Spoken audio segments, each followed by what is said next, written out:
nós lemos, eu quero lembrar algumas coisas que nós já falamos nos domingos anteriores. Esse texto que nós vamos ler hoje, ele fala sobre a parúsia, ou a parousia. Essa é uma expressão que era uma expressão grega, latina, utilizada nos dias de Paulo, em que Paulo escreveu esse texto que nós vamos ler, uma expressão que falava sobre a vinda de um rei. Então, quando se falava de aparousia ou aparúsia, as pessoas já sabiam que havia um rei que estava chegando na sua cidade, que havia um imperador, que havia alguém de grande poder e respeitabilidade chegando na sua localidade. A teologia trouxe essa expressão para esse trecho que nós vamos ler, esses versículos dos 3 ao 18, porque ele fala da vinda tão esperada do nosso grande rei. Então, toda vez que você ouvir essa expressão de parúsia ou parousia, estamos falando da vinda do Senhor Jesus, a tão esperada e sonhada e desejada vinda do Senhor Jesus. O que nós vimos até hoje? Só para você se lembrar, caso você tenha perdido as primeiras mensagens, essa carta, bem como a segunda carta de Paulo aos Tessalonicenses, são cartas que foram escritas durante a segunda viagem missionária de Paulo. Na primeira viagem missionária, Paulo estabeleceu algumas igrejas, e entre os anos 49 e 51 ele fez a sua segunda viagem missionária.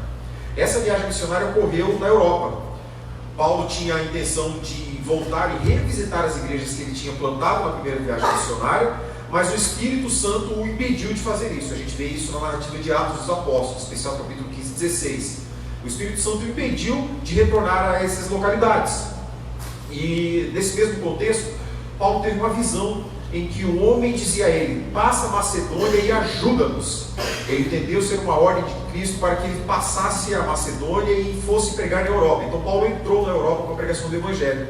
E Paulo entrou através da primeira cidade visitada por Paulo, foi a cidade de Filipos, onde nós temos a carta aos Filipenses. Nessa cidade de Filipos, vocês vão lembrar que Paulo pregou e ele conheceu aquela irmã chamada de Lídia, onde ela foi batizada por Paulo. Dali Paulo passou por algumas outras cidades e chegou até a cidade de Tessalônica, onde vem a expressão Tessalonicenses. Nessa cidade Paulo permaneceu por 3 semanas. Alguns dizem que foi um pouco mais, um pouco menos, mas a narrativa bíblica de Atos é que ele pregou em 3 sábados naquela igreja. Depois dessa pregação, Paulo pregava nas sinagogas e ele era confrontado pelas autoridades judaicas. Depois dessas 3 semanas em que Paulo pregou ali em Tessalônica, Paulo teve que sair da cidade, porque os tessalonicenses começaram a persegui-lo. Então Paulo saiu da cidade e foi parar em Atenas. Timóteo e Silas permaneceram em Tessalônica e Paulo estava em Atenas. Só que Paulo, o seu coração se doía, porque ele sabia que tinha deixado uma obra inacabada na cidade de Tessalônica. Foram 3 semanas de pregação do Evangelho, 3 semanas em que ele pôde ensinar às pessoas os preceitos básicos e fundamentais da fé cristã, mas não foi um prazo suficiente para que o Evangelho fosse amplamente exposto. Então muita coisa ficou devendo. E Paulo sabia dessa importância de voltar e atender aqueles irmãos. Então Paulo chama Timóteo e Silas, que estavam ainda Paulo estava na cidade anterior. Timóteo e Silas vêm até Paulo em Atenas, vêm de Tessalônica a Atenas, e Paulo os envia até Tessalônica, para que eles entendam o que está acontecendo, para que eles tomem ciência da condição da igreja e tragam a Paulo informações. E quando eles voltam e levam a informação a Paulo, a gente vê no primeiro capítulo que o pastor Gustavo pregou. E ele vai falar do que ele viu em Tessalônica. Ele viu a fé operante dos irmãos, ele viu pessoas que eram comunitariamente sadias, que se amavam uns aos outros, que levavam a verdade do Evangelho à frente. Mas essas pessoas ainda tinham dúvidas com relação a algumas coisas, dentre elas o que nós temos nos versículos 13 e 18, em especial o que ocorre depois da morte. Essa é uma dúvida que não morreu naqueles dias de Paulo, é uma dúvida que permeia e que chegou até os nossos dias. Só que aquela igreja tinha uma grande diferença da igreja atual. Aquela igreja não tinha essa informação. Eles não tinham aprendido de Paulo isso. Nós temos essa informação porque nos foi revelada através da palavra. O nosso pecado é outro, nós pecamos porque nós não conhecemos. Então quando Paulo escreve esse texto, ele está tentando pastorear à distância uma igreja que tinha dúvidas acerca da sua vida após a morte. E por que isso? A cidade de Tessalônica é uma cidade grega, tá? Ela é uma cidade grega. Ela está localizada no norte da Grécia. O nome dela hoje é Salônica, a segunda maior cidade da Grécia. Era uma cidade que, por ser grega, tinha toda a sua cultura helenizada. Muitos judeus faziam parte da igreja dos Tessalonicenses. Mas eram judeus que já estavam, o Império Romano já havia dominado Jerusalém há mais de 100 anos. Então eram gerações que já tinham nascido debaixo da cultura grega. E os gregos tinham e têm pensamentos muito diversos dos nossos com relação à morte. Eles entendem que o que ocorre após a morte, as almas que persistirem vivas após a morte, elas vão ter um destino de um lugar sombrio, de tristeza, um lugar em que não há alegria, um lugar de escuridão, de dor. O que eles pensavam? Veja só, alguns pensamentos gregos para após a morte. Platão entendia que o homem existia no corpo e forma, e a sua forma não poderia morrer. Após a morte, sua alma era solta no estado de liberdade total. Era o entendimento de Platão. O corpo, via de regra, os gregos entendem que o corpo é má, né? Tem essa diferença de dicotomia entre corpo e alma, sendo que o corpo e a matéria é má. De forma que quando a alma deixa o corpo, ela está livre, completamente livre, mas ela não tem destino, ela está livre. Aristóteles entendia que as almas, empregava que as almas em vida que tiveram um comportamento moral e ético adequados, eles gozariam de uma eternidade de recompensas. Contudo, as almas que não tiveram esses comportamentos adequados moral e eticamente, teriam uma eternidade de sofrimento e solidão. Aqui nós vemos que a salvação não foi encontrada nesse momento. A salvação do homem vem pela sua ética e pela sua moral. Fazer coisas boas, ser ético, te daria um futuro eterno de recompensas, enquanto se você não tivesse isso, você teria uma eternidade de sofrimentos. Hernando Dias Lopes, quando ele cita um autor chamado William Barclay, ele vai falar de 3 outros filósofos gregos. Ésquilo dizia que uma vez que o homem morre, não há ressurreição. Teócrito dizia que há esperança para aqueles que estão vivos, mas para os que morrem, não há esperança. E o último deles é Cátulo, que dizia que quando nossa breve luz se extingue, há uma noite perpétua em que devemos dormir. O imperador romano chamado Adriano, quando morreu, teve escrito na sua lápide: pequena alma terna flutuante, hóspede e companheira do meu corpo, descerás aos lugares frios, úmidos e nus, onde terás que renunciar às alegrias de outrora. Então esse era o pensamento que estava enraizado na cabeça de todo jovem daquela igreja, de todos os adultos daquela igreja, de todos os idosos daquela igreja. Porque era um pensamento que já era ensinado há mais de 100 anos. Independente de serem judeus, independente da gente lembrar da Shema, que o pai judeu deveria ensinar o seu filho acerca das leis, acerca de quem era o Senhor. Essa cosmovisão que era ensinada em escolas, era ensinada em contextos familiares diversos, fazia parte do entendimento, até mesmo daqueles que haviam se convertido ao Senhor Jesus. É diante deste dilema que Paulo vai escrever. Além disso, o que mais que acometia a igreja de Tessalônica? A tristeza por aqueles irmãos que haviam morrido. Os irmãos não tinham uma convicção clara de onde aqueles irmãos que haviam morrido em Cristo estavam. E outra dúvida que permeava a sua mente era qual seria a primazia, os que estarão vivos quando Jesus voltar ou aqueles que morreram antes da volta de Cristo. Isso porque havia um escrito antigo, no segundo livro de Esdras, que é obviamente um livro apócrifo, que ensinava que aqueles que morreram seriam prejudicados na volta de Cristo, que os que estão vivos seriam abençoados, teriam algum tipo de benefício em relação àqueles que já morreram. Então a igreja estava sofrendo por isso. Quando Timóteo e Silas voltaram àquela igreja, os líderes da igreja levaram essas dificuldades. Você vê que era uma igreja que era comunitariamente abençoada, as pessoas tinham relações fraternas de amor, de irmandade, as pessoas se ajudavam umas às outras, mas elas tinham uma grande dúvida doutrinária que trazia tristeza ao seu coração. Eles sofriam quando pensavam no destino dos seus irmãos. E era um momento de grande perseguição entre os cristãos. Desde a morte de Cristo, a gente vê a sequência depois quando Roma é incendiada, a perseguição aos cristãos se intensifica. E muitos deles foram mortos. Então aquele irmão que estava comigo no culto não está mais porque ele morreu. E onde ele está agora? Essa tristeza tomava conta do coração desses irmãos. Então Paulo manda esses 2 grandes homens de Deus colher informações e depois ele escreve essas 2 cartas incentivando os irmãos. Então nós chegamos ao texto e nós vamos ler agora, 1 Tessalonicenses 4, 13 a 18. Eu leio na Nova Versão Internacional, que diz assim: irmãos, não queremos que vocês sejam ignorantes quanto aos que dormem, para que não se entristeçam como os outros que não têm esperança. Cremos que Jesus morreu e ressurgiu. Cremos também que Deus trará mediante Jesus e com Ele aqueles que nele dormiram. Dizemos a vocês pela palavra do Senhor que nós, os que estivermos vivos, os que ficarmos até a vinda do Senhor, certamente não precederemos os que dormem. Pois, dada a ordem, com a voz do arcanjo e o ressoar da trombeta de Deus, o próprio Senhor descerá dos céus, e os mortos em Cristo ressuscitarão primeiro.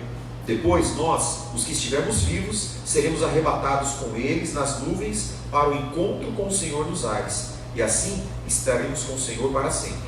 Consolem-se uns aos outros com essas palavras. Vamos pensar versículo por versículo o que Paulo quis dizer, o que Paulo disse aos seus irmãos, e o que essa escritura diz para nós aí quase 2000 anos depois. No versículo 13, Paulo diz assim: irmãos, não queremos que vocês sejam ignorantes. Essa expressão fala do desconhecimento, não fala daquele pensamento de ignorante que nós temos de hoje em dia, que é aquela pessoa brutalizada. Fala do desconhecimento. Por que aquelas pessoas sofriam? Porque elas não conheciam essa verdade. Porque Paulo não havia tido tempo de ensiná-los isso. E porque ninguém mais passou naquela igreja depois de Paulo para ensiná-los a não ser os hereges que nós estudamos na escola dominical alguns domingos atrás. Quando a gente lembra do Antigo Testamento, o profeta Oséias, o Senhor falando através do profeta Oséias, ele disse que o meu povo peca porque eles faltam conhecimento. Então esses irmãos estavam sofrendo pela falta desse conhecimento. E esse sofrimento levava-os inclusive ao pecado da fé ausente em Cristo Jesus. Aqueles que os salvou, eles não conheciam para onde aqueles que os haviam salvado os levariam. Depois nós temos a continuação. Ele não quer que seja ignorante quanto ao quê? Quanto aos que dormem. Dormem é nada mais nada menos que um eufemismo para a palavra morrer. A palavra morrer é uma palavra forte. Então Paulo que estava querendo ensinar para essas pessoas que eles não deveriam ser ignorantes daqueles irmãos que haviam morrido. E quando ele fala de dorme, ele não está falando da alma. Existe uma doutrina que fala do sono da alma, que todos aqueles que já morreram estão dormindo até hoje, dormindo até a volta de Cristo, então de que Cristo os ressuscitar. Essa doutrina não é bíblica. Nós vamos ver daqui a pouco que essa doutrina não tem nada de bíblica nela. Então quando Paulo fala de aqueles que dormem, eles estão falando daqueles cujo corpo está dormindo. Ele está utilizando essa metáfora para suavizar a intensidade da morte. Aqueles cujo corpo está deitado, está debaixo da terra, está em um caixão, mas que a alma já está com o Senhor. Também não vou adiantar. O reverendo Hernandes, quando ele faz uma aplicação sobre essa expressão, sobre aqueles que dormem, aqueles que já morreram, diz que certa feita um irmão encontrou um pastor e disse para esse pastor: pastor, fiquei sabendo que a sua esposa morreu, sinto muito pela sua perda. Esse pastor falou para ele: meu irmão, eu não perdi nada, a gente só perde algo que a gente não sabe onde está. Eu sei onde a minha esposa está, ela está com o Senhor, ela está muito bem guardada, ela não está morta. Então quando a gente pensa de o sono, aqueles que dormem, nós estamos falando do sono do corpo, nós não estamos falando do sono da alma, porque as almas dos que morreram estão despertas e diante do Senhor, aqueles que estão com Cristo, por óbvio. Então ele diz, continuando: não se entristeçam como os outros que não têm esperança. Entra uma segunda pessoa nesse diálogo.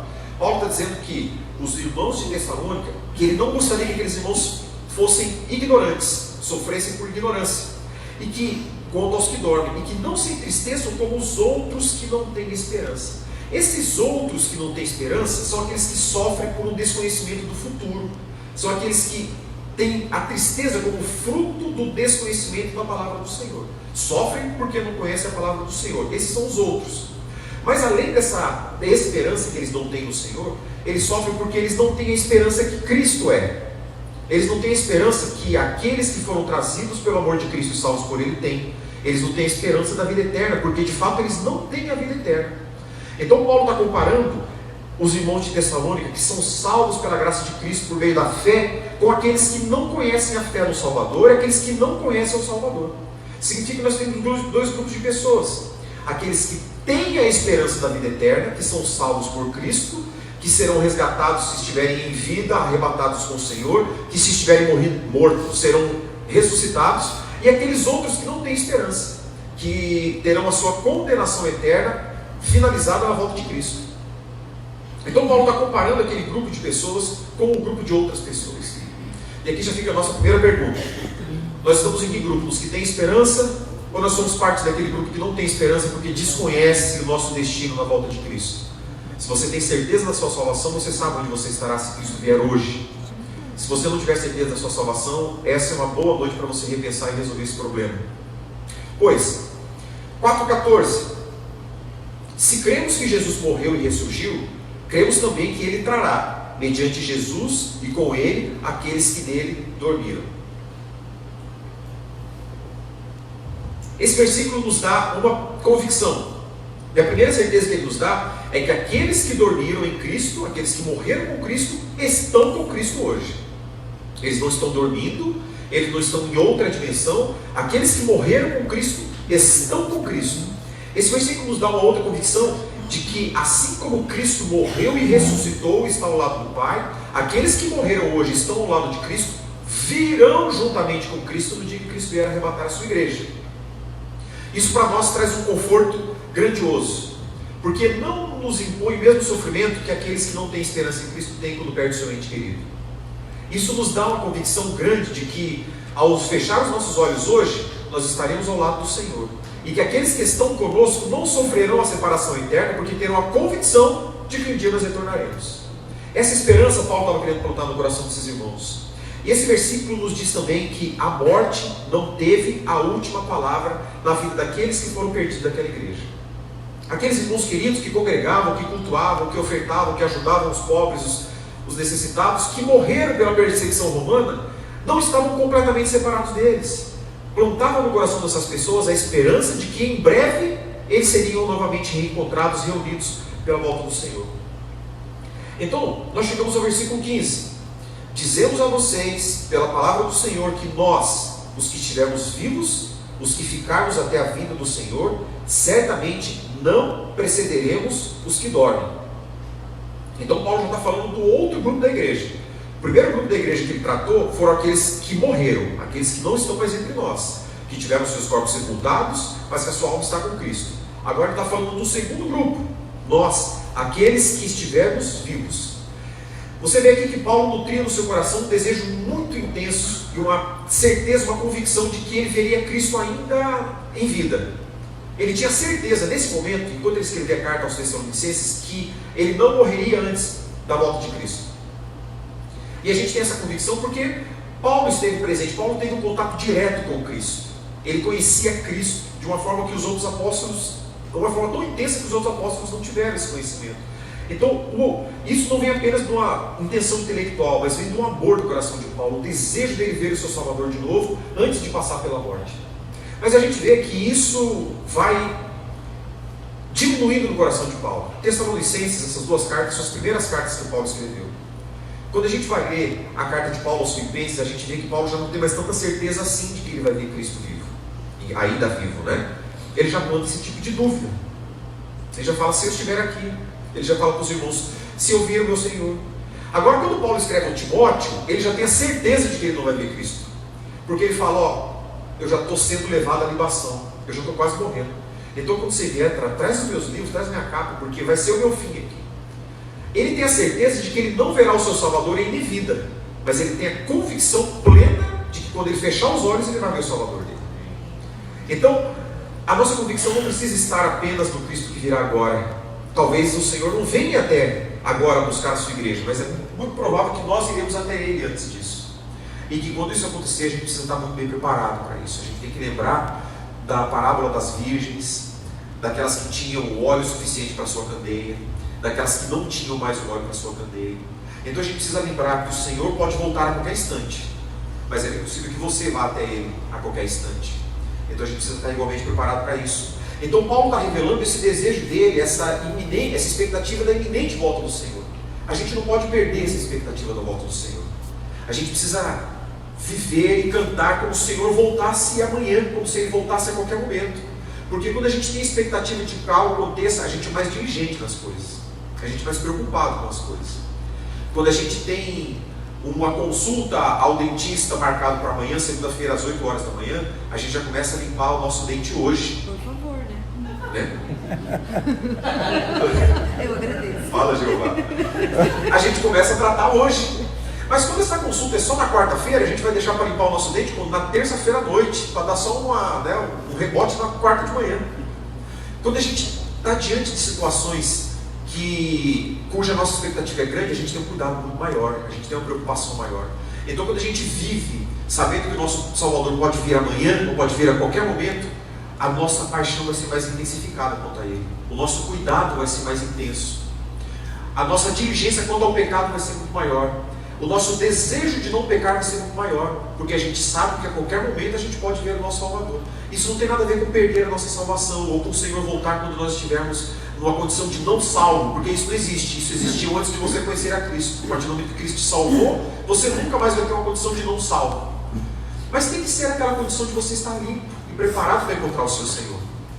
É quando você for encontrar a sua amada pela primeira vez, aquele banho que você tomou, né, Donias? A Donias, a primeira vez que Donias tirou o bigode, que deixou a cara bonita, né? Deu aquele banho, passou aquele perfume. Porque ele iria encontrar a sua amada. A nossa expectativa de encontrar o nosso Salvador tem que ser semelhante no preparo, no cuidado da nossa alma, da nossa fé, do nosso coração. E Paulo nutria essa expectativa de que o seu Salvador viria a qualquer momento. E ele continua dizendo que nós, os que estivermos vivos, certamente não precederemos. Nós não teremos precedência sobre aqueles que morrem. Nós não iremos primeiro que eles. Nós não temos nada de melhor que eles. Em nada nós somos melhores do que aqueles que já morreram. Isso porque existia, e como eu já falei, existia essa doutrina apócrifa de que aqueles que já morreram, aqueles que estão vivos, teriam alguma primazia, teriam algum benefício. Mas se a gente for analisar um pouco mais biblicamente e friamente isso, quando a gente vê aquele jovem que morreu na cruz ao lado do Senhor, que Jesus disse para ele: ainda hoje você estará comigo no paraíso. Aquele homem está tendo benefícios que nós não tivemos até hoje, porque ele está ao lado do Senhor, ele está contemplando a presença de Cristo, ele está vivendo, ouvindo a voz do Salvador desde aqueles dias. E nós estamos na expectativa de encontrá-lo. Apesar de ele morar no nosso coração, a nossa expectativa é de encontrá-lo face a face. Então, esses que já estão com Cristo não serão em nada prejudicados contra nós. E Paulo continua falando que aqueles irmãos que já morreram estão na presença do Senhor. Por conta disso, nós não somos em nada melhores do que eles. Versículo 16, agora começa a dizer para nós como isso vai acontecer. Então, versículo 16 vai nos dizer que: pois, dada a ordem, com a voz do arcanjo e o ressoar da trombeta de Deus, o próprio Senhor descerá dos céus, e os mortos em Cristo ressuscitarão primeiro. Então, na primeira parte do versículo diz: pois dada a ordem, essa ordem virá do próprio Senhor. Não será algo que vai acontecer ao acaso, aleatoriamente. O Senhor conhece esse momento e o Senhor determinará essa ordem. Dada a ordem, com a voz do arcanjo e o ressoar da trombeta de Deus. Então nós estamos vendo que o arrebatamento não será um evento silencioso. Talvez o teu conceito de escatologia seja com base nos filmes te deixados para trás, ou nos livros da mesma série, que é aquela coisa onde haverá um rápido sequestro, um rápido silencioso, né? Ou seja, você vai estar dirigindo o teu carro e de repente você vai desaparecer, teu carro vai atropelar e vai matar alguém. Você está dormindo lá da tua esposa, você está falando com ela, de repente você olha para o lado e não está mais. A Bíblia não fala disso. A Bíblia não traz essa informação para nós. Talvez seja uma criação fantasiosa, e existe uma teologia que emprega nesse sentido. O que a Bíblia diz para nós? Que a volta do Senhor Jesus será um evento grandioso, porque é o Rei que está voltando. A parúzia é um evento grandioso. O que vai acontecer? Quando o Senhor der a ordem, quando o arcanjo replicar essa ordem. A gente tem pouca informação sobre anjos na Bíblia, né? Mas quando a gente tem informação do arcanjo, a expressão arcanjo é uma junção de duas palavras, arque e o próprio arcanjo, o próprio ângelos, né? Que é o chefe dos anjos. Então, quando esse chefe dos anjos receber essa ordem, ele vai comunicar aos demais que vão tocar a trombeta. Significa que será um evento que todo mundo ouvirá. Não vai ser silencioso e discreto, para que ninguém perceba que o rei voltou. Jesus será visto a todos os olhos. Toda a terra, inclusive aqueles que negam que o Senhor Jesus virá, ouvirão vindo sobre as nuvens. Será ouvida a trombeta tocada pelos anjos. O Senhor será visto nas nuvens. Todo olho verá. Então será um evento grandioso, público, não será invisível, será público. Não será discreto, será escandaloso, para que todos o vejam, todos o ouçam e saibam quem é o Senhor que está voltando. Não é o hino nacional que está tocando, não é a música que a gente toca aqui, não é a gente cantando o rei está voltando, é o rei que voltará, e os anjos anunciarão a sua volta. E nós veremos isso, se o Senhor nos permitir estar vivos. Então, o evento da volta de Cristo será público, grandioso. E o próprio Senhor descerá dos céus. O Senhor não será enviado por preposto. O Senhor não virá por outra pessoa. Não serão os anjos que representarão o Senhor. O próprio Cristo virá. Vamos ver o que dizem os textos sobre isso. A manifestação será visível, pessoal do Cristo ressuscitado, com o corpo glorificado. O que diz Mateus 24, 30 e 31?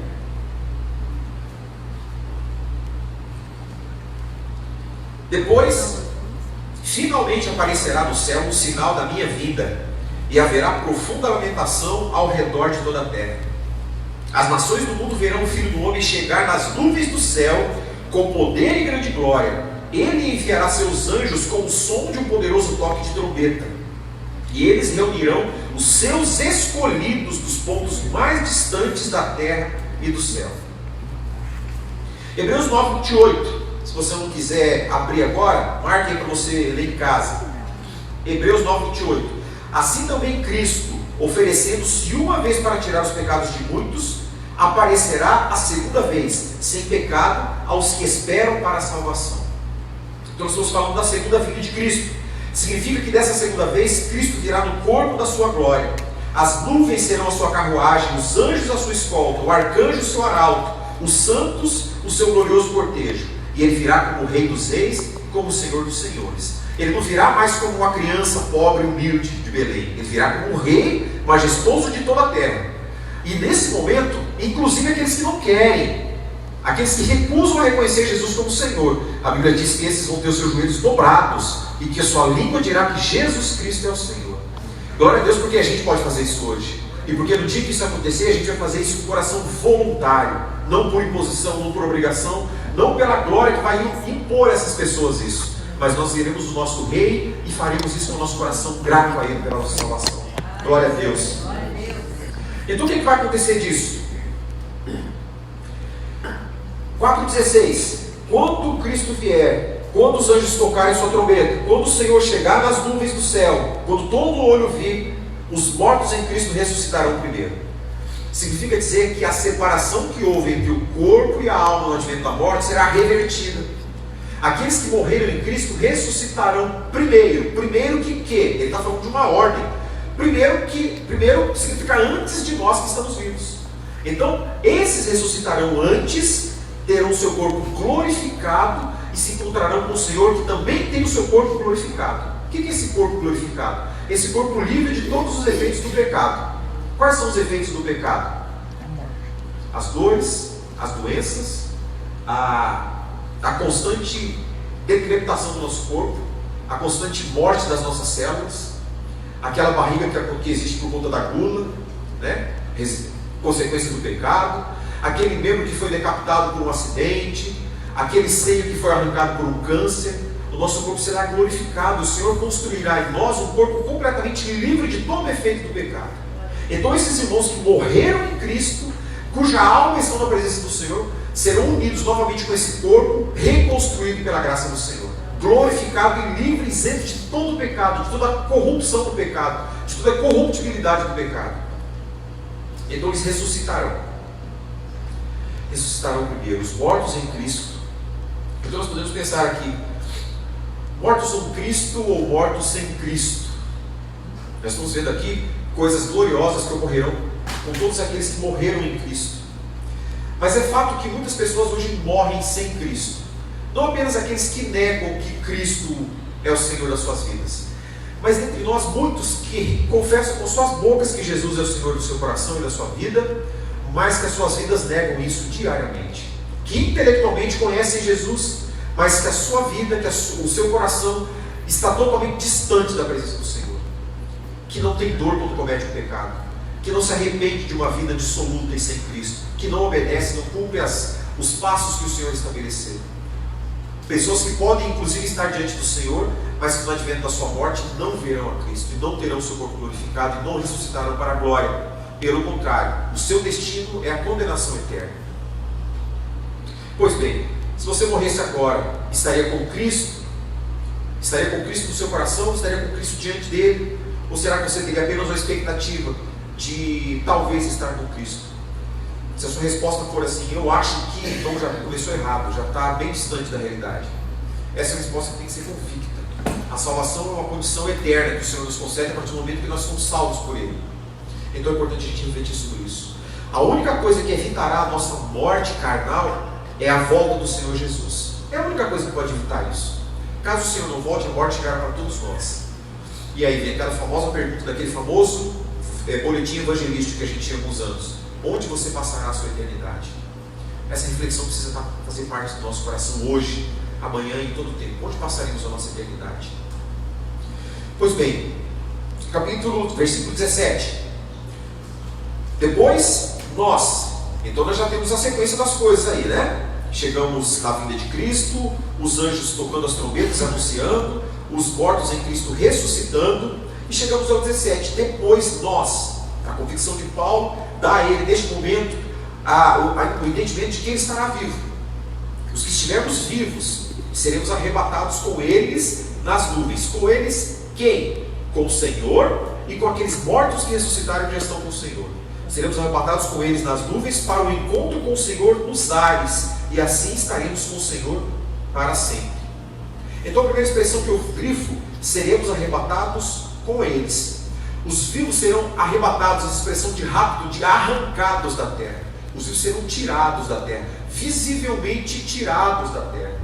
Assim como o corpo de Cristo foi assunto aos céus e aqueles que estavam perto os viram, os arrebatados serão visivelmente retirados da terra, levados até os ares, onde encontrarão com o Senhor. Significa que o Senhor Jesus não pisará na terra nesse momento. Ele virá até os ares e nós iremos até Ele, se estivermos vivos, senão o nosso corpo será levado a Ele, porque a gente já vai estar antes. Então ali haverá a reunião dos cristãos vivos com aqueles cristãos que estão mortos. Que diferença temos nós, cristãos vivos, e aqueles que já morreram? A diferença é material. É o nosso corpo que por enquanto está funcionando e os demais não. Mas espiritualmente nós não temos diferença nenhuma, porque ambos estamos salvos em Cristo. A salvação é garantida a todos nós, que fomos salvos pela morte e ressurreição de Cristo, pela graça mediante a fé. Mas fora isso nós não temos diferenças. Acabou, Ricardo? Já vai. Acabou. Nós não temos diferenças entre esses irmãos.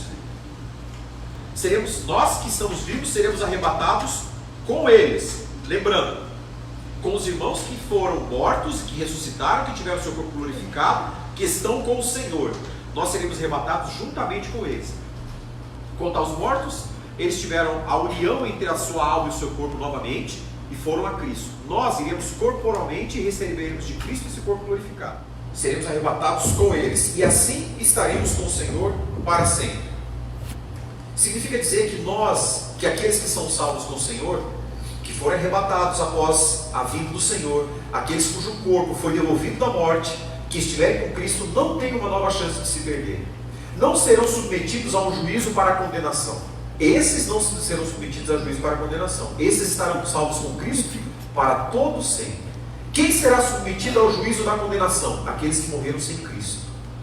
Não tem sentido o Senhor Jesus te salvar, o Senhor Jesus te levar para junto dele, o Senhor Jesus fazer uma manifestação pública da salvação tua, todos tiverem subido aos céus, depois o Senhor te expor ao constrangimento e te jogar novamente no inferno. Uma vez que você foi salvo, quando você confessou Jesus como seu Senhor e Salvador, você está salvo até o dia que o Senhor te levar para o céu, e de lá você não será retirado em hipótese alguma. Essa é a garantia e a certeza da salvação que o Senhor nos dá. Qualquer entendimento diferente desse não provém da palavra do Senhor, porque o Senhor salvou e salvou para toda a eternidade. Nós temos a nossa salvação garantida. E o Senhor diz ainda que consolem-se uns aos outros com essas palavras. O objetivo de Paulo era não apenas um contexto escatológico. Paulo não estava dando aula doutrinária para essas pessoas. O entendimento de Paulo, o ensino de Paulo é que essas pessoas tivessem alegria nos seus corações, que elas tivessem o consolo que vem do Senhor, que elas não mais sofressem por conta daqueles irmãos que haviam morrido, que não mais estavam no meio da comunhão. A intenção de Paulo com esses irmãos é que eles tivessem alegria, que a alegria que eles tinham em servir ao Senhor fosse aumentada pela convicção de que em breve eles estariam juntamente com aqueles irmãos e com Cristo. Então o que a gente pode entender disso aqui? Consolem-se uns aos outros com essa palavra. A gente vê que a expressão de consolação é uma obrigação de todo membro, de todo salvo, de todo crente. Não é uma carta pastoral. Paulo, não como a gente está estudando de manhã na escola dominical, que se você não vê, você está perdendo um conteúdo brilhante. De manhã a gente está vendo orientações de Paulo a Timóteo, que é um pastor. Aqui nós temos orientações de Paulo a uma igreja, então ele está falando para os membros: consolem-se uns aos outros. Quer dizer que a Kel tem que consolar a Miriam tem que consolar a Iraci. Quer dizer que o Valmor tem que consolar o Luiz, o Adão tem que consolar o Bruno. A responsabilidade pela consolação dos irmãos, pela saúde emocional, pela alegria que os irmãos sentem, é uns dos outros. A gente não pode depositar no pastor, no líder, no professor essa atribuição. É uma responsabilidade que compete uns aos outros. Então, consolem-se uns aos outros com essa palavra. Então, Paulo tenta encorajar essa igreja, que é uma igreja apaixonada pelo Senhor, a se alegrar na esperança do porvir. Meus irmãos, caminhando para o final, o que a gente pode entender desse texto? O que a gente pode excluir, trazer para as nossas vidas?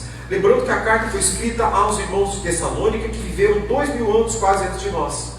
Mas a palavra do Senhor é viva e atual. Então o que ela ensina para nós, que estamos aqui no ano de 2020? O que isso serve para o Adonias? O que isso serve para o Adilson? O que serve para a gente? O que serve para a Sueli, para a Ruth e para a Raquel?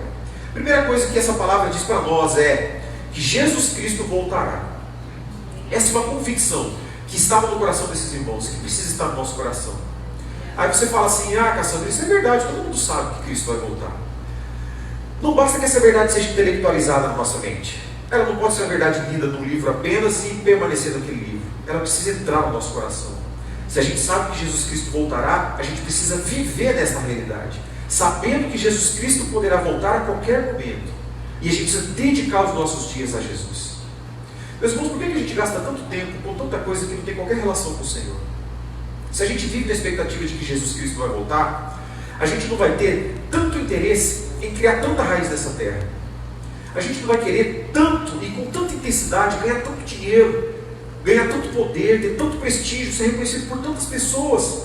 Se a gente tem a convicção de que a nossa vida aqui, como diz Tiago, é uma fumaça que existe agora, mas deixa de existir. Se a gente vive com a expectativa de que o Senhor Jesus voltará amanhã, eu vou ter hoje o que eu preciso para hoje.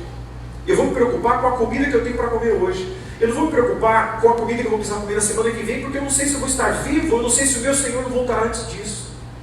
Então a gente tem que fazer como alguns irmãos de Tessalônica fizeram, que venderam todas as suas casas esperando Jesus voltar. Não, a gente precisa ser prudente, bons mordomos do Senhor, administrando bem aquilo que Ele nos dá.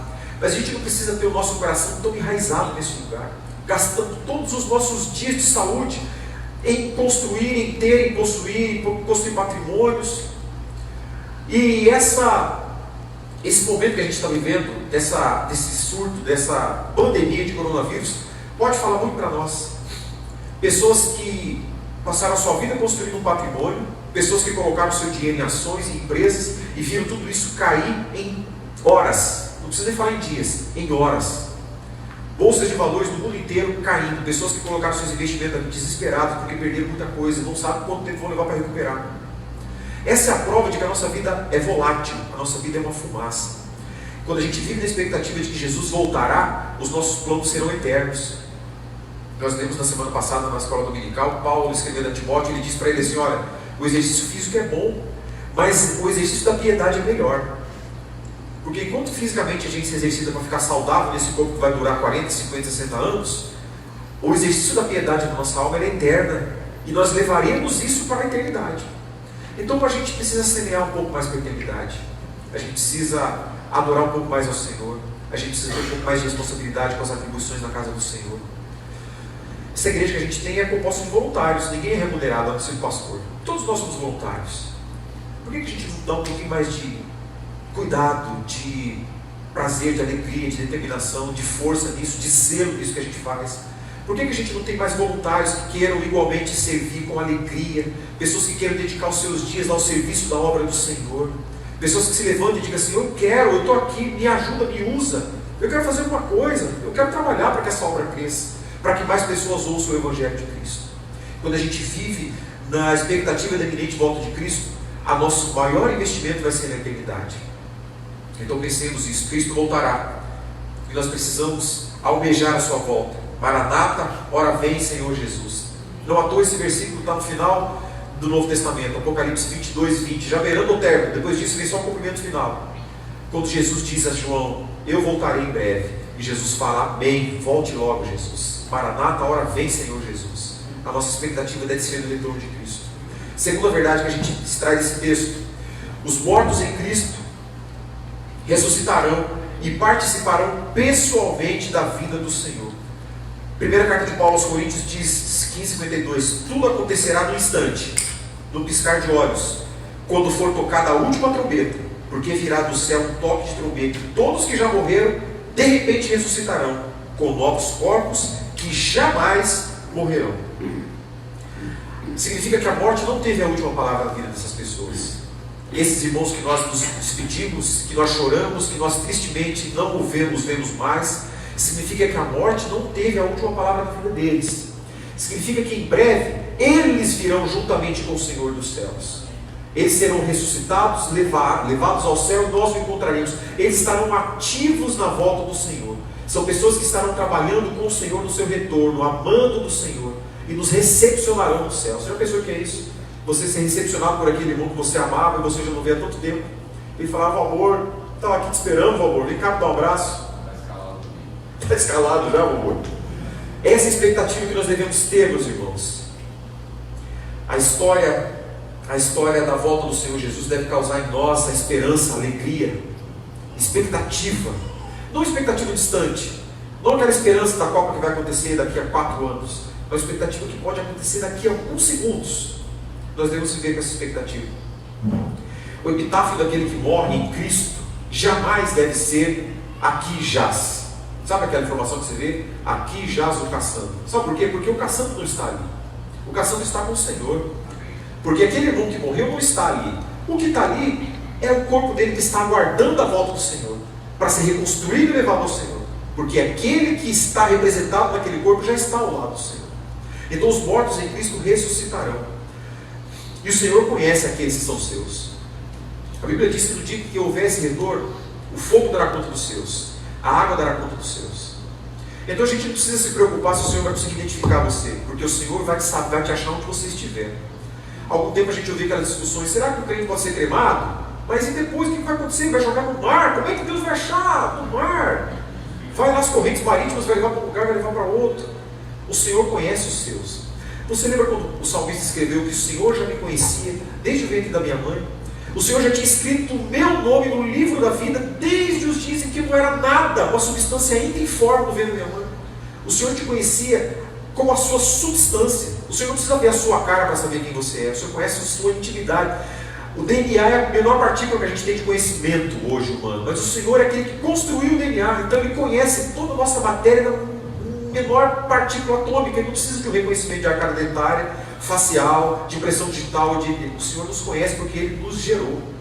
Então no dia da volta do Senhor Jesus, os anjos reunirão os seus de onde eles estiverem e trarão de volta para o Senhor. Se você for cremado, teu pó foi jogado no mar, e esse mar levou você para a Austrália, para a China, para não sei onde, o seu corpo será reunido pelo Senhor e você será pronto diante da presença do Senhor.